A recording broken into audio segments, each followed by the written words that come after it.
রাগিব রাবেয়া ফাউন্ডেশনের ষষ্ঠ মাসিক সমন্বয় সভা আজ সোমবার বেলা 11:30 নগরীর বন্দরবাজারস্থ ফাউন্ডেশনের বোর্ডরুমে অনুষ্ঠিত হয়েছে। ফাউন্ডেশনের আওতাধীন বিভিন্ন শিক্ষা ও সমাজসেবামূলক প্রতিষ্ঠানের প্রধান ও প্রতিনিধিরা সভায় অংশ নেন। সভায় প্রধান অতিথির বক্তব্যে দেশবরেণ্য শিল্পপতি ফাউন্ডেশনের প্রতিষ্ঠাতা ও চেয়ারম্যান দানবীর ডক্টর সৈয়দ রাগিব আলী বলেন, আজকে আপনাদের মাঝে উপস্থিত হতে পেরে আমি অত্যন্ত আনন্দিত। আপনারা সবসময় আমাকে ভালোবাসা ও সহযোগিতা দিয়ে আসছেন, এজন্য আমি সবাইকে আন্তরিক ধন্যবাদ জানাই। আমরা সবসময় চেষ্টা করছি মানুষের কল্যাণে কাজ করতে এবং এলাকার উন্নয়নে এগিয়ে নিতে। তিনি আরও বলেন, হাসপাতালের সেবা আরও উন্নত করার জন্য বিভিন্ন পরিকল্পনা নেওয়া হয়েছে। রোগীদের যেন ভালো চিকিৎসা দেওয়া হয় সেদিকে আমরা বিশেষ গুরুত্ব দিচ্ছি। একই সঙ্গে শিক্ষার উন্নয়নের জন্যও কাজ চলছে।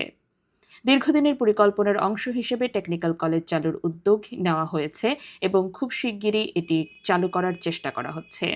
এতে এলাকার ছেলেমেয়েরা কারিগরি শিক্ষা গ্রহণের সুযোগ পাবে এবং ভবিষ্যতে কর্মসংস্থানের পথ আরও সহজ হবে। কোনো এলাকায় উন্নয়ন তখনই সম্ভব হয় যখন শিক্ষিত ও দক্ষ মানব সম্পদ তৈরি হয়। তাই আমরা চাই নতুন প্রজন্ম আধুনিক শিক্ষা ও প্রযুক্তিগত জ্ঞানে এগিয়ে যাক। ডিগ্রি কলেজকে ভবিষ্যতে আরও বড় পরিসরে উন্নত করার পরিকল্পনাও রয়েছে। সবাইকে একসাথে কাজ করতে হবে। পারস্পরিক সহযোগিতা ও ঐক্য থাকলে এই অঞ্চল ভবিষ্যতে আরও উন্নত ও সমৃদ্ধ হবে।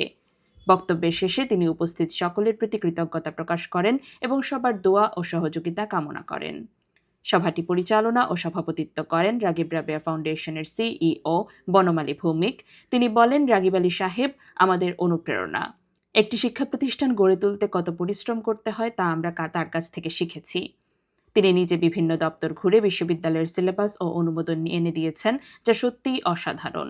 তিনি আরও বলেন, রাগিব আলী সাহেবের সুযোগ্য পুত্র সৈয়দ আব্দুল হাইও অত্যন্ত বিনয়ী ও প্রচার বিমুখ মানুষ। এছাড়া প্রতিষ্ঠানের উন্নয়নে যারা নিরলসভাবে কাজ করছেন তাদের প্রতিও তিনি কৃতজ্ঞতা প্রকাশ করেন।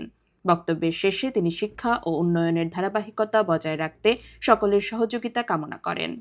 সভায় উপস্থিত ছিলেন ট্রাস্টি বোর্ডের vice chairman Syed Abdul Hai, leading ইউনিভার্সিটির পরিচালক অর্থ ও হিসাব মোহাম্মদ কবির আহমেদ, রাগিব রাবেয়া ফাউন্ডেশনের সচিব ইঞ্জিনিয়ার মোহাম্মদ লুৎফুর রহমান, লিডিং ইউনিভার্সিটির বোর্ড অফ ট্রাস্টিজের section officer Jasim Al Fahim, vice principal Jalalabad Ragib Rabeya medical college ও হাসপাতাল প্রফেসর ডাক্তার AKM দাউদ এবং সহকারী সচিব রাগিব রাবেয়া ফাউন্ডেশন মোহাম্মদ আশরাফুল ইসলাম সহ বিভিন্ন শিক্ষা প্রতিষ্ঠান, মাদ্রাসা, বিদ্যালয় ও প্রশিক্ষণ প্রতিষ্ঠানের প্রধানরা। তারা ফাউন্ডেশনের চলমান কার্যক্রম, চ্যালেঞ্জ ও ভবিষ্যৎ পরিকল্পনা নিয়ে মতবিনিময় করেন। এরপর ফাউন্ডেশনের রাগিব রাবেয়া মিউজিয়াম রুমে আগত সবাইকে বিভিন্ন প্রকার ঔষধি, বনজ, ফলজ বৃক্ষ প্রদান করেন ফাউন্ডেশনের প্রতিষ্ঠাতা ও চেয়ারম্যান দানবীর ডক্টর সৈয়দ রাগিব আলী। পরিশেষে মধ্যাহ্নভোজের আয়োজনের মাধ্যমে অনুষ্ঠানের সমাপ্তি ঘটে।